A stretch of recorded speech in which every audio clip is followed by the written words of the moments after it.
Esta es la playa de San Balandrán en la actualidad, pero esto, 50 años del siglo XX, fue la playa de Avilés, de una gran parte de Avilés, donde vino a aprender a nadar, a montar en lancha, a remar y a hacer otras cosas.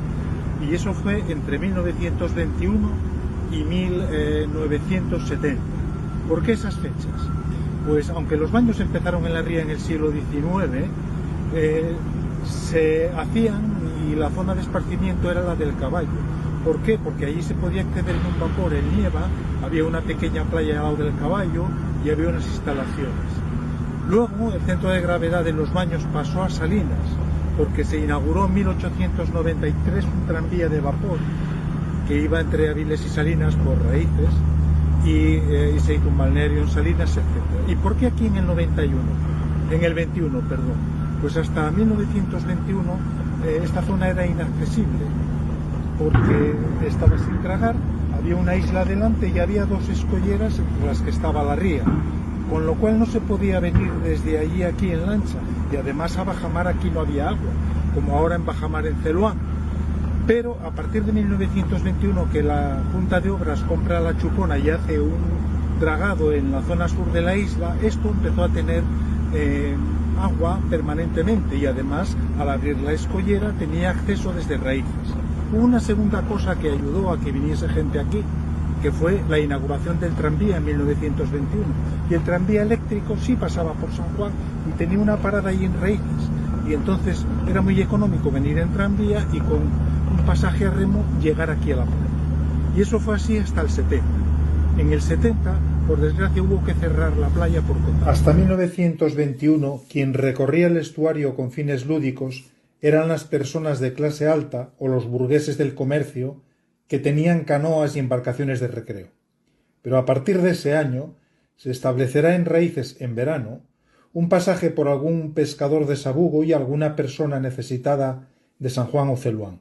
Este pasaje se realizará a remo y se incrementará en la siguiente década, en la que aparecen las primeras motoras de gasolina que desde la rampa del muelle local llegarán a la playa navegando por la ría vieja hasta Raíces y luego cruzando el fondeadero hasta la playa. Del pasaje a remo destacaron José Aquilino Velilla con su lancha América, José Cortés con la Cortés, César de Narán con la Peña Badil y Castropol con su lancha. El pasaje a remo llegará hasta mediados de los años 50 y en alguna ocasión se realizó también desde la escala de Celso a la punta de la Llera, pues Renfe ponía trenes especiales de Oviedo a San Juan y la escala Celso quedaba más cerca de la estación que la de Raíces. Había personas que accedían a la playa con sus propios medios, pues las canoas y los botes de recreo empezaron a proliferar. En los años 30 comienzan a realizarse el pasaje desde Avilés con lanchas motoras de gasolina. Así tenemos la Policha de Pachico o la Habana de Celesto. Tras el paréntesis de la Guerra Civil, el número de lanchas y de usuarios creció geométricamente, pues el esparcimiento playero se puso de moda y era barato. En los 50 aparecen las primeras motoras diésel que conviven con las de gasolina. En esa época carecían de inversor, por lo que para desatracar tenían que disponer de larguísimos bicheros que eran manejados por el ayudante del patrón, normalmente un crío. El pasaje era controlado por la ayudantía, que también fijaba los precios y disponía de una parte de los mismos para entregarla al Club de Mar. El número de pasajeros estaba regulado y para despachar las lanchas se requerían unos medios de seguridad adicionales, tanques, guirnaldas, salvavidas. En los años 60 las lanchas eran casi todas diésel y algún domingo llegaron a realizar el servicio 13 embarcaciones, que desde mediados de los 50 ya podían navegar por el canal nuevo abierto por La Paz en una trayectoria prácticamente directa desde la rambla del muelle local a la escala que se instaló en la playa donde ahora está el embarcadero. El pasaje costaba 3 pesetas, 2 céntimos de euro, y algún domingo trajeron a la playa cerca de 3.000 personas. Hay que tener en cuenta que éstas estaban contadas. Y además se carecía de otro medio público de acceso a la playa, porque la motorización del país no llegó hasta finales de esa década. Las lanchas y patrones que recuerdo de mediados de los 60 eran las siguientes: Carmen Pola, blanca, de Benjamín Velilla; La Divina, roja, de Amalio Narán; La Aldeana, verde, de César de Aniceto; La Belma, verde claro, de Ángel de Folgueres; La Beta, azul, de Cachorro Celesto; Buen Mozo, azul oscuro, de Miguelón; El Campo Libre, verde claro, de Manolo la Pequena; El Águila, roja, de Xianxo Brido; La Corberina y la Librita, rojas, de Narán; La Consulito, roja, de Manolo Fausto; La Playa de Aguilar, roja, de Agapito; y La Rigel, azul, de José Celesto. En los años 60, el primero que vio el negocio de atender a los bañistas fue Pepe de la Vara, que con una mesa y barreñones con agua, a la sombra de los pinos del Folguero, les ofrecía vino, cerveza y gaseosas. Más tarde, María Álvarez, la que fue primer mujer de Velilla, instaló un chiringuito en la playa. Era como un bar de romería, con palos de eucalipto y un toldo de lona para el techo. Un tiempo después fue atendido por María Luisa Blanco, la parraquera. Hacia 1945 se construyó otro más grande sobre la duna, el Club de Mar, sede de esta entidad deportiva de remo. El club construirá en 1950 los primeros vestuarios y en el 52 empieza a adjudicar la explotación del bar adosado al almacén por 6.000 pesetas al año. Uno de los primeros adjudicatarios fue el madrileño Álvarez y su mujer valenciana Maruja. Estos hicieron una gran promoción de la playa porque limpiaron la maleza del Monte Folguero y pusieron música ambiente. A principios de los 50 abrió un pequeño bar Julio Artime, conocido como Julián del Gallo, que hoy se conoce como Casa Peque. Y después Ramiro López y Etelvina Fernández abren Casa Ramiro en el año 1953, con un merendero y una singular oferta de tortillas y huevos fritos con patatas con tanto éxito como Lucio. El bar, que desde 1969 fue traspasado, continúa abierto en la actualidad. A mediados de los 60, en el Club de Mar, a Álvarez lo sucedió Otilio y su mujer Corina da Cuña, con prolija familia, ya que tuvieron 18 hijos.